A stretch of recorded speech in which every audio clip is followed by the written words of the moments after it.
Hello and welcome to the Woo Woo Gypsy podcast. I'm Taylor, your host. First off, I just want to apologize for any previous episodes. I know usually I'm kind of like bubbly and energetic and speak at a nice volume, or at least I try to, so that it's easier, because you can only turn somebody up so far. And there are some podcasts that I've listened to that I have it like turned up all the way in my car and I still can't hear it.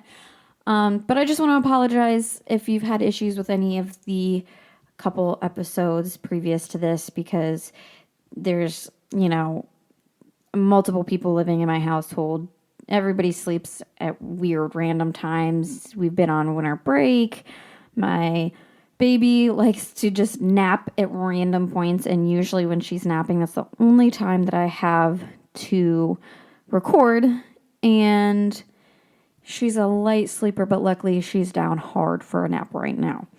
All right, into the episode we go. This is going to be about the open air life, discover the Nordic art of friluftsliv, and embrace nature every day by Linda, I'm going to say Eichsen McGurk. I'm not sure if I'm pronouncing the Eichsen correct or not. And I'm not very good at the accent on the friluftsliv, but I'm gonna try. In my head, I've kind of just been saying like friluftsliv, whatever. Okay, so what the fuck is friluftsliv, you ask? Well, so did I when I picked up this book, but the cover art was beautiful, and it, obviously after reading about hygge, I was super into the Nordic countries, and I'm like, what is this new word? It's like another hygge, but it's like outside. And so first off, it's spelled Friluftsliv.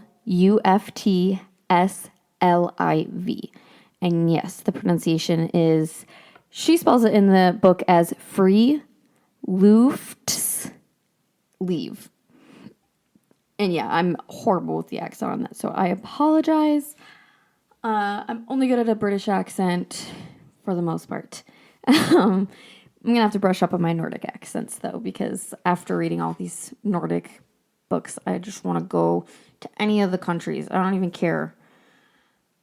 And I haven't even been doing it on purpose, reading books from the Nordic region.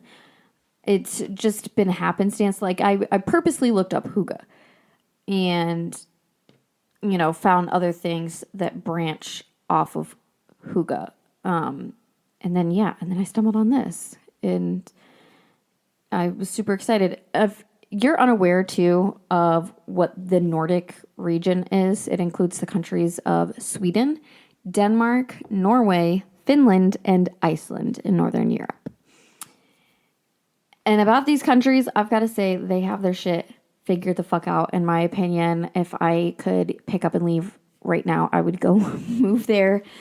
As you know, if you've listened to the previous couple episodes, I just finished Mike Viking's books about hygge, and this book actually brought hygge up a few times. And just the combination of the two is insane, and it's like the equation to the perfect life, in my opinion.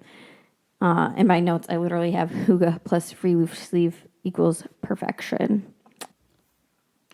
Honestly, I just want to go live the rest of my life in one of the Nordic countries, and I would probably be super happy to do so.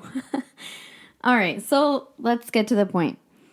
I'm going to apologize because, sorry, I'm just blown away by these countries and their way of living. I'm just going to say that right off the rip, because both of my hygge episodes went kind of long. This one's probably going to go kind of long too, because my notes are insane, and there's like pages of notes for this book, and I didn't even hit on everything because, as usual, I leave some stuff out because I want you to go get the book and read into it yourself.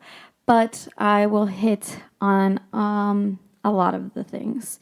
And I originally when I read this, I had planned on doing some of the stuff in the book and making like YouTube videos to show me doing some of this stuff, because some of it is like making fires and stuff like that, like camping, doing certain things. And I planned on doing that. I have like a fire area kind of going on in my yard already, but unfortunately, but also fortunately, because it's cozy in Huga, it has been snowing and the kids have had snow days.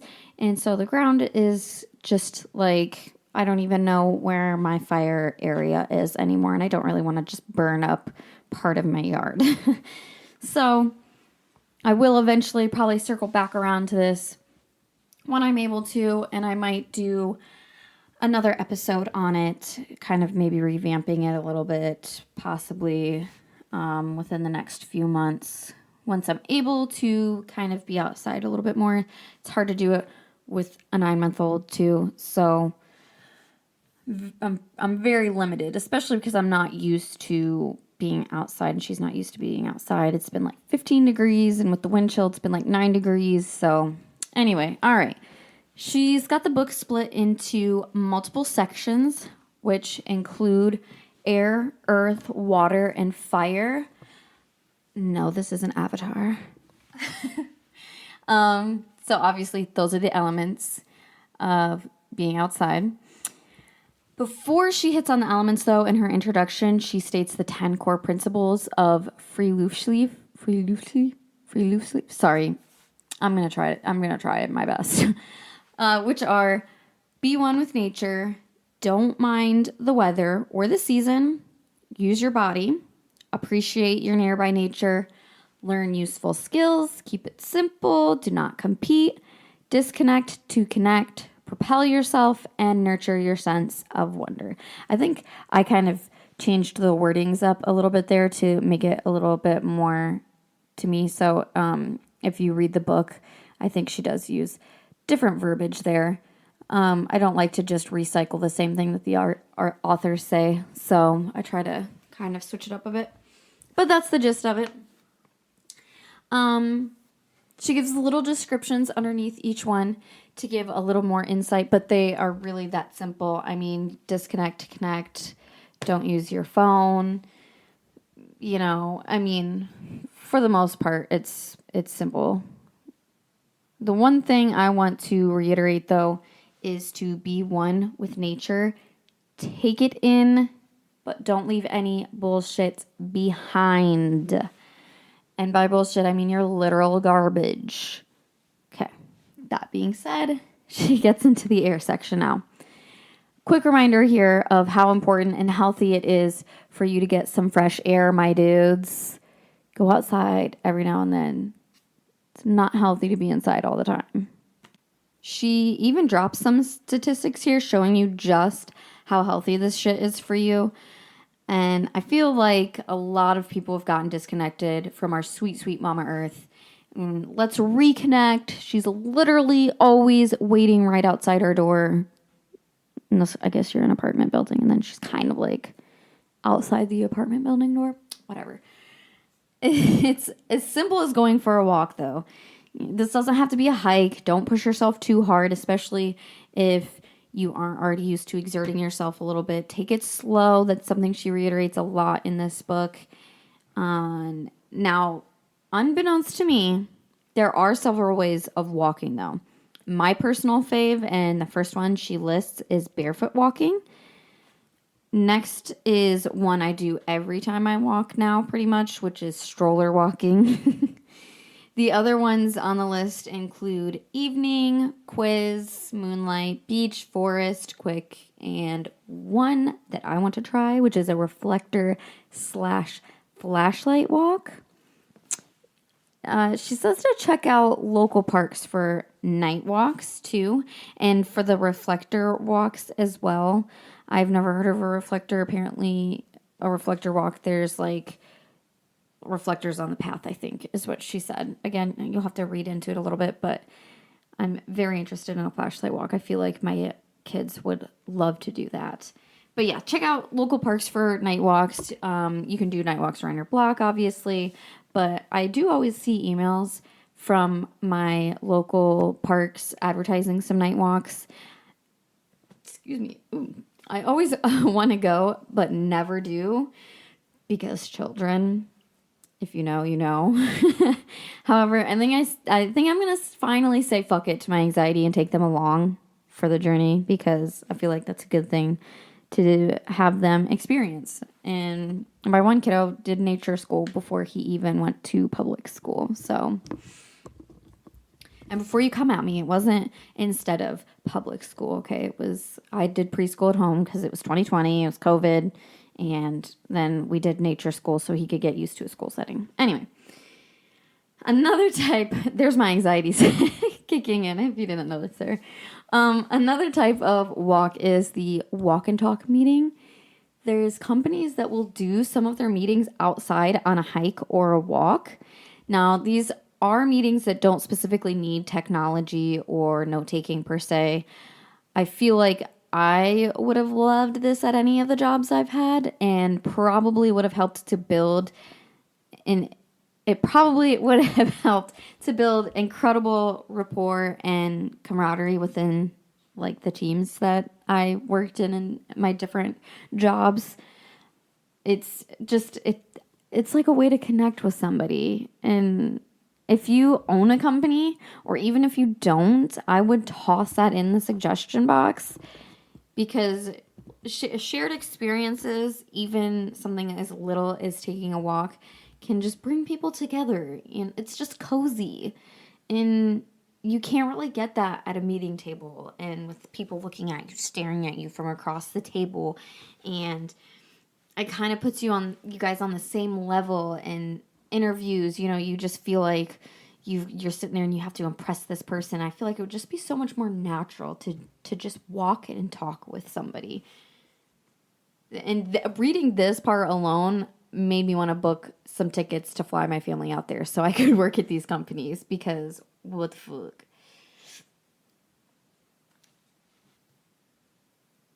Other establishments that partake in friluftsliv include churches and nursing homes. If you know me, which you probably don't, you know that I hate church. But a bitch might be tempted if you're going to take me for a walk while I'm there. It's very enticing. As long as the walk doesn't lead to like burning me at the stake for being a witch, though. But, As for nursing homes, I would love to volunteer at a nursing home if I could just take elderly patients for walks. Nursing homes, they're so dreary and like you can, no offense, I don't want anybody to get upset, but you can like smell death in there. Anytime that my grandparents have been at one and I've gone in there, it just has that smell. And again, sorry if that upsets somebody, but that's just usually how it is. And that's okay because that's part of life. But being there to help volunteer to get some of the elders out of there and into some fresh air for a walk or like a story or a meditation outside it would be so fucking cool. And I feel like older people in nursing homes, whatever, I feel like they would appreciate that. And I would much rather spend my time outside with people from nursing homes than being inside of one. And I've worked in one before. When I worked for an eye doctor, we'd go to the veterans home every Wednesday, and it at least didn't have a smell in there. But I just like always wanted to spend time with the guys and some girls, but they were like so cool. But I feel like that would be so awesome to just walk and talk. All right, okay, let's get back to it now. Just walking isn't the only thing that you could do to get some fresh air. But spending the night outside in the fresh air can do wonders for your health, both mentally and physically. A few different ways to camp, which I have done all but one of these, are tent, under the stars, hammock, and lean-to. And now I've inserted in my notes here that I am going to do a little giveaway for this. If you're the first to email in with the correct... Oh my gosh, my cat's at the door. Apparently he wants to win. Jimmy, go, honey. If you listen to my last episode, he made an appearance. He doesn't like it when I'm in here by myself, but he eats my plants when he comes in here. And this is the only room that I have to close the door. Anyway, if you're the first to email in with the correct answer on which I haven't done, I will send you something cool as shit in the mail. This includes my friends who should definitely know the answer, but probably aren't listening. Again, there's a few different ways to camp, which I have done all but one. The options are tent, under the stars, hammock, and lean-to. I don't know about you, but I like getting free shit in the mail. So if you're into that, there's a little giveaway there for you. And just email me with the subject title, something about friluftsliv and camping or whatever, so I know what it entails. Okay. So don't feel like you have to go super far away to camp. I've camped in my backyard as a child lots of times. As an adult, I have camped outside in my backyard just once, I think, as an adult, actually. Usually I go somewhere to camp. Anyway, sorry. And if you don't have a backyard to camp in, like maybe there's a terrace or a patio or something outside that you can go kind of camp at. Maybe get permission first if you live in like an apartment building and it's like a shared area or a shared space, or if you have a family member or a friend who has a yard, just ask if you could use it for the night, and if you feel safe doing so, that is. That being said, it's not very friluftsliv to try to just smash this into your schedule or adding it to the to-do list. It's more of a relaxed lifestyle and learning to slow down the pace of it. Same with like hygge, except it's like hygge outside pretty much. There are 3 forms of friluftsliv. Nope, I'm never gonna get it. Everyday, weekend, or vacation. Obviously, for some people, it might be hard to throw yourself into the friluftsliv lifestyle by participating in it every day. Just be realistic, and again, don't force it into a packed schedule if you have one. If some weekends work for you and you can get out, go camping or kayaking, or even just a bonfire in your backyard with some cooking over the fire, whatever works for you. This should be low key, not like oh fuck, I was supposed to do this. Just take it easy, little bits at a time. You can always add more friluftsliv to your lifestyle. If you want to go for every day, maybe just start with a picnic outside for your lunch break instead of scrolling on your phone. If you can't get outside for lunch, possibly bring that up to your company or boss, or again, toss it in the suggestion box or speak with HR. That being said, it's not always easy to get a company to allow certain things. I've worked for multiple different companies. I understand that, depending on the business, which is insane to me that even needs to be said, because what the fuck do you mean I can't eat lunch outside if I want to? Like, I don't, do you hear, like, I'm stuttering. It's choking me up right now. You know, I thought this was a free fucking country, but okay, whatever. Can't even eat my fucking lunch outside if I want. Anyway, instead, maybe opt in to taking 5 to 10 minutes to drink your morning coffee at a park before work. I used to do that all the time before I had my little one. It was like one of the best parts of my days. Try little things to see where you can wiggle some room in to start off. You know, dip your toes in. I used to go for walks in random parks before work, and I fucking loved it. When you're participating in your friluftsliv activities, remember the 5 tips, though, okay? So if you need to circle back around to that, go ahead. All right, I gotta say this, guys. Because I scroll through my notes as I'm doing this, as I'm recording this podcast, and my note literally says, Linda gives to really hear nature. And I don't know what the fuck like, what the fuck is that?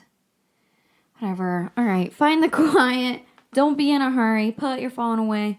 Tap into all your senses. And instead of driving to the park, try biking or walking if it's possible. That concludes the air section. Now, there's a lot of juicy info that I didn't divulge in. Again, I do this with every book as a bit of an incentive to get you to read it yourself, because certain people will get certain things from things, and, maybe what I picked up, you won't pick up. Maybe it'll be something else that you kind of soak in. So that was just a condensed version of the air section. She says a lot more, and there's a lot more camping tips and what to pack. So check out the book for that part. No, literally, you can just check it out at the library. Possibly. I did it at mine. Or I do always link in the show notes to purchase it from a used book site, because save the planet, y'all. Now, on to the earth section. Have you ever stayed in the hospital? What was your view? Was it the trees, the lake, or was it a city street, or maybe even the wall of another building? I have seen all of these views except the trees. Which do you prefer? I preferred the lake view. Now, granted, it was across the parking lot and a street, so it was maybe like several football fields away, but I could see a lake nonetheless. I live on the lake. I've lived on the lake my entire life.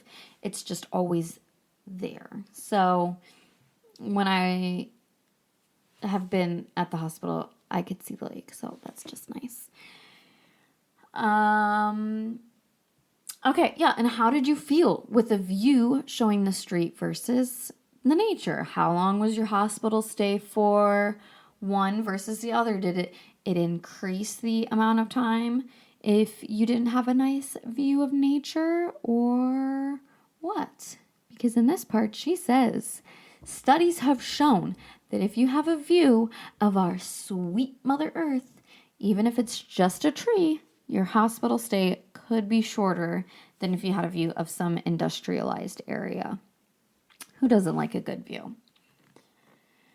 This shows, though, our relationship to Earth and how important that bond is. Again, it's going to depend on your injury, too, here, people. So don't think that, if you have a broken leg, it's only going to heal in one day if you go and have a view of a tree outside. Okay, anyway, doesn't it feel good to go outside with your bare feet and scrunch your toes up in some nice soft grass, or dig your feet into the sand at the beach? Earthing, look it up. Grounding, earthing, whatever. Our body craves that connection. And the second our bare skin touches the earth, some amazing shit happens. I have heard of grounding and earthing for years now. I've been super into it. I always encourage my kids to kick their shoes off outside. Usually it's more towards, it's more towards like fall and spring, before there's a lot of bees, because there's a lot of clovers on the ground and they attract bees. And I have gotten stung on the bottom of my foot quite a few times, and it's not fun, so I don't want that to happen to them. So depending on where we are, I usually will have them kick off their shoes and what the season is, and I will do so as well. Another great way to connect with Earth, though, is to take in the scenes. A very popular pastime for middle agers, and I can say this now as I'm coming close to that, is bird watching. You gotta love those goddamn birds. I literally was at my mom's like half an hour ago watching birds out her window, and I downloaded this app. I think I might mention it in my notes. If I don't, it's Autobahn, and there's multiple different apps that are recommended too. And I was just typing in what birds, like trying to figure out which ones they are, and it's a whole thing. And it's always exciting when you see a new one, or when you can finally properly identify a certain species. You'd be like, oh yeah, that's a female cardinal, because a female cardinal is like more brown and orangish with a little touch of red, and then the male cardinals are like super red. I'm not sure about other countries, but in America, the cardinal gets people going. That's why I mentioned it. Everyone always associates them with a loved one who has passed on. I personally feel my past loved ones in all kinds of nature, but Grandma did love her cardinals. So get your friluftsliv on, grab your binoculars, maybe a snack or lunch, and kick back on Mama Earth and watch some birds. Now that we got the birdies out of the way, let's talk about the next topic that really got me heated about living in America. It's a little thing in most of the Nordic region called Allemansraten. I'm butchering that for sure. This basically means that you have the right to roam on public as well as private land that is protected by law. You can do this anywhere except there are some places where it is forbidden, but from my readings, not many places are forbidden. But this gives you the right to not only walk, but horseback ride, swim, camp, forage, bike, etc. Literally anywhere except near people's homes, like close to people's homes. Obviously, for our Karens here in America, this sounds like a goddamn nightmare. However, if people respected others and their land, I feel like this could do wonders for our country. I can't imagine how cool it would be to just be able to walk freely wherever you want. The closest park for us is, by the time we'd walk there, we'd need to turn around to walk back home. Unfortunately, there are a lot of people that I feel would ruin this for lots of others. So I understand how strict our trespassing laws are here, but I fucking hate them after reading this. And I just want to move to a Nordic country. It sounds like a fairy tale to be able to walk freely, camp freely, forage freely, while maintaining respect for the land and for the people who live on it as well.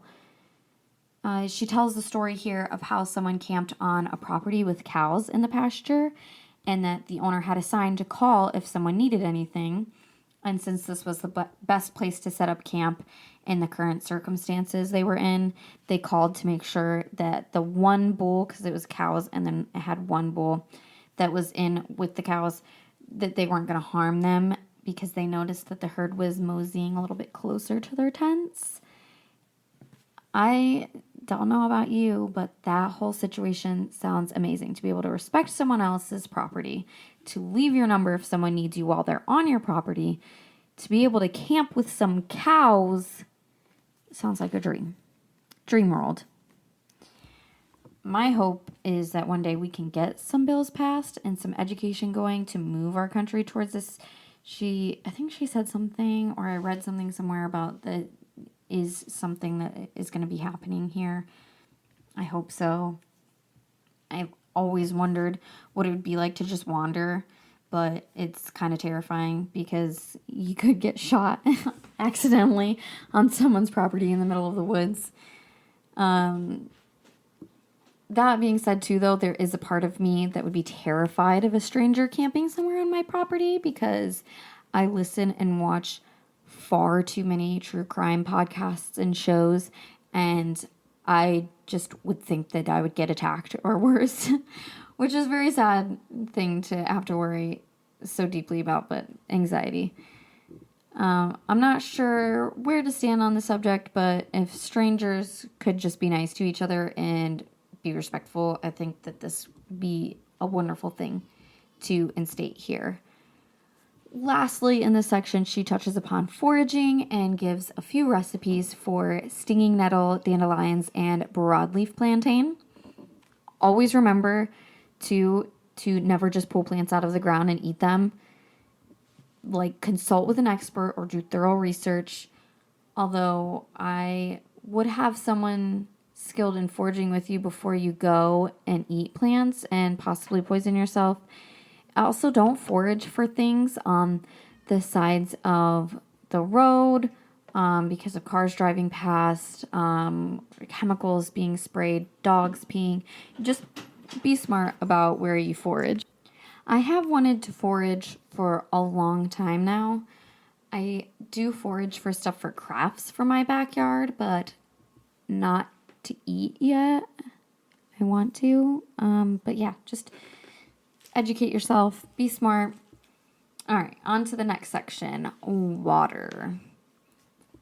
Wim Hof. You heard of him? No? If you haven't, he has gotten famous for taking cold water baths / plunges, amongst other things, and he educates people about the immense benefits of doing so. Immersing yourself in cold water is not for the faint of heart. Really, though, if you have any underlying health conditions, you should consult a physician before hopping in. Plunge into the cold water may seem shocking at first, but the health benefits are worth it. By plunging your body into the cold water, you are mentally and physically making yourself more resilient to stress, since jumping into cold water triggers the stress hormone noradrenaline. A side note for this, for the longest time, I thought the chemical was called non-adrenaline. And even in my notes, I put it as non-adrenaline, and my laptop was like, no, that's not right. And I was like, yes, it is. But no, it's noradrenaline. You can take an icy plunge in a naturally occurring body of water or create your own tub in your yard. Again, remember to take it slow and don't force yourself. Ease into it. And when you start submerging yourself, one of her tips is to take it slow. Don't jump in. Let the water just rise up you. Put your little toe in first. See me, I thought it would just be like you would need to jump in, but no, just take it slow because it could be a little bit of a shock. If doing a cold water plunge doesn't suit your fancy, there is another way to get a little wet while in nature: a walk in the rain.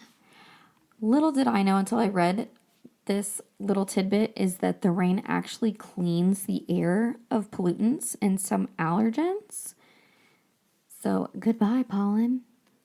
Maybe. I don't know if that's one of the allergens.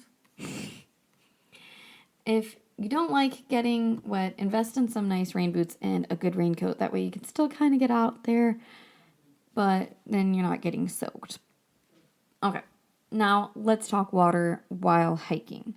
Obviously, you're going to need to hydrate, especially if you're camping for a few days and you don't want to lug around a bunch of water bottles or water jugs with you. This is always my biggest thing trying to deal with when I go camping. There are a few options when it comes to purifying water on the go. It's something I've always wanted to learn, and she hits on 3 different ways you can clean your water. None of them hit on the way that I learned to purify water that I've seen. We'll circle back to that though. She recommends boiling the water, then filtering any particles out afterward using a coffee filter or some clean cloth or fabric. Another way is they sell portable water purifiers for on the go. There are different models, so you just choose one that suits your needs. Lastly, there is a chemical treatment. It's just tablets you add to the unfiltered water and wait for 30 minutes. I personally don't like the sound of a chemical treatment. It doesn't sound good to me for drinking water. Also, don't do any of these methods without thoroughly reading through any instructions and stuff like that. You don't want to accidentally, get some kind of bacteria or virus. Okay, circle back. So when I was taking my notes, I did remember actually doing a science experiment with my son, and it was about pollution in water, and we added a bunch of stuff to some water and then built a filtration thingy. And I remember we We added some vegetable oil and some other little pollutants, then used a coffee filter, rocks, and I think some soil to filter the pollutants back out of the water. And it was really satisfying to see the water come out clear and like with virtually nothing in it. And that's the way I have heard about purifying water. I believe you run water through rock, soil, sand, or something like that, and it cleans the water. And yeah, something like that. Obviously, I would recommend boiling it as well, just to make sure. All right, section 4 is fire. The basis of this one is starting a fire, keeping it going, and cooking over the fire. Growing up, we made moon pies and like sandwich pizzas over the fire. And it was one of the funnest things ever about camping. We had these little cast iron squares, like rectangular sandwich thingies. I can't remember for the life of me what they're called, but there was like 2 rods with cast iron pans at one end, like little cast iron pans. And you'd put the rods, you'd pull them open, and you'd put your like sandwich contents in it, and then you'd close it up and hold it over the fire, or in the fire. Usually you should do it over the fire. But if you're a 9-year-old and wanted to, do whatever, you'd put it in the fire. But before you can get to chowing, you have to start that fire. So let's start with that. You'll need a few things first. The first is tinder. Second is kindling. And the third is fuel. Lastly, obviously, you're going to need some way of starting the fire too. The tinder is going to be maybe some dry leaves, small twigs, newspaper, something that will light easily. Dryer lint, I've heard, is one as well. Something that will catch fire easily, which then lights the kindling. These will keep the fire going and need to be like not huge, but larger pieces of wood than the smaller tinder pieces. Next, you'll need fuel for the fire. That's going to be the like big regular log pieces you usually see fire consisting of. And the next obvious step is lighting said fire and creating the fire. To light the fire, there are a few ways. I personally love to try. I want to try the like rock against rock, creating a spark method. I haven't done this, but I want to. I like finding ways to do things without using like anything modern helping out, just in case you're ever in a survival situation and there's like a true crisis going on. You have no supplies, and just learning how to do things with what nature has provided. But you should always pack something if you're going out. Don't put yourself in a crisis situation if you don't have to be. If you want to work on that skill when you get there, go for it. But also pack that lighter or matches or some other way to light a fire. You can also use a fire steel. I believe most survival kits will have these, and you'll want to practice with it before totally relying on it. So pack something else just in case too. All right, now how to stack the firewood once you're ready to go. There's multiple ways. The 2 ways I've always done it is the teepee and the log cabin. Both are kind of obvious to the name. The teepee will be in the shape of a teepee with the tinder and kindling in the center.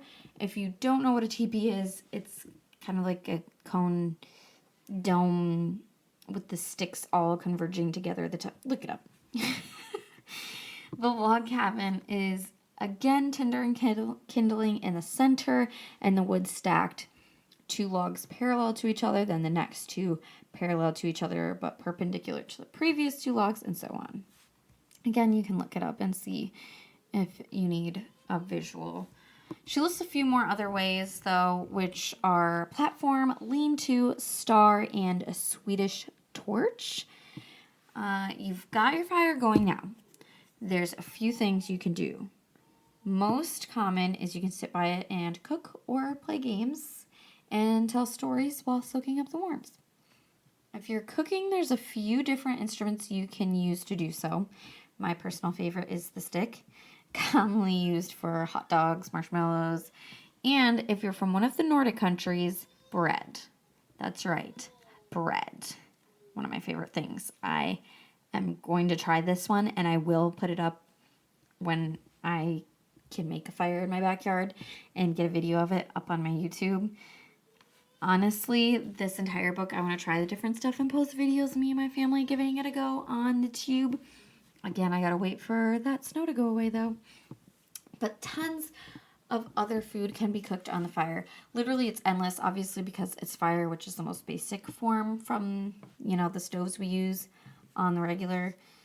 Another fun way, easy way, is to chop up some veggies and potatoes and put them in some aluminum foil, add some spices, olive oil, butter, whatever, maybe some garlic, toss these bad boys on the embers of the fire. This is one of my favorite things to cook on the grill. Love veggies. It made me realize that if you know what to cook on the grill, it seems like it should be a simple transfer of skills for that to cooking over a fire. It's essentially the same thing. You just have the fire in the grill instead of on the ground. And you need to use some sort of grate or cast iron pan or something to cook on if you're not using aluminum foil. Obviously, you can't just toss a steak or a hamburger into the logs. It just wouldn't work very well. Also, let me note here, too, that I think I will now be having 2 campfires the next time I camp. One for warmth and one that's cooked down just for embers for making food. It just seems like it might be easier that way. Some recipes she states here are crabule, which is essentially pancakes. I've also seen people do hash browns for breakfast. Lastly, she has a recipe for a banana boat, which is similar to a s'more. Again, I think I'm going to give that a go when I can do a fire, put it on YouTube. Okay, now your belly is full, and it's time for some socializing around the fire. The options are as expansive as your imagination, but she does give some ideas, and I threw some of mine in here as well. Obviously, storytelling. Specifically scary storytelling, always a good one. Straight up gossiping about whatever, but be nice. Charades, and she details how to play animal sound charades, which would be a great idea with children. And I actually want to try this with my boys. She also throws in the telephone game. You'll need more than a couple people for this though, so maybe in a larger group it could be funner. I have a family of 5 with one not even being 1 yet, so only 4 of us can talk and be able to play. However, I think it could still work and be fun, but I think it would be a better game with more people because there's more people to accidentally screw up what's being said. Another game that I personally love to play, and I just taught my sons this, which only requires your body, it's called Ninja. And basically you have to chop each other's hands off. The last person standing with at least one hand left wins. You start off in a circle with your arms in whatever position. One person tries to chop whichever player they chooses hands off. But once you move, you're stuck wherever your ending position with your hand is. It's hard to explain in person, but I think I'm going to add this to YouTube as well, to the YouTube. I'm like already fucking 70 years old. Okay, wrapping this up because my kiddo is upset. Make sure you use proper fire safety. Never leave the fire unattended. Make sure it's properly put out. Don't start wildfires. Be responsible and respectful of our Mama Earth. All right, with that, I bid you adieu. I will link any YouTube videos. I'll just edit the podcast description if I happen to do any YouTube videos, and I'll put them in the show notes for your viewing pleasure if the snow goes away and I'm able to do that. I personally have to see shit and do hands-on things to learn it. I don't understand it through hearing it or reading it. So for my fellow visual learners, I will try to do that for you when possible. Again, you should really grab this book. There's tons of stuff I didn't hit on that would be beneficial. I think this is actually one of the books that I'm going to purchase. I usually just rent, or not rent. I get books from the library, whatever. I guess it's renting. But yeah, I think this one is one I'd like to have on my bookshelf. And yeah, there's just tons of shit that I didn't even hit on that's super beneficial. I tried to summarize it as best as I could to give you all a taste. I mean, this is my longest episode yet. It's almost 40, it's now 45 minutes. And I know it's a longer one, but this topic just really, it hooked me in, and I love this book. I will be linking it in the show notes of where you can purchase this book secondhand, because that's my jam. But otherwise, I'm sure if you look it up, it's available new somewhere. Check your local library or library system. Okay, thanks for listening. I wish you a very happy rest of your day, rest of your night, week, weekend, what have you. Sending you all the love. Oh, and enjoy these little bloopers here at the end.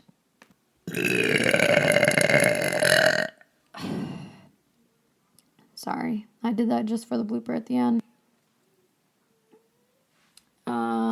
Sorry, let me hang on. What the fuck? Oh my god, my microphone.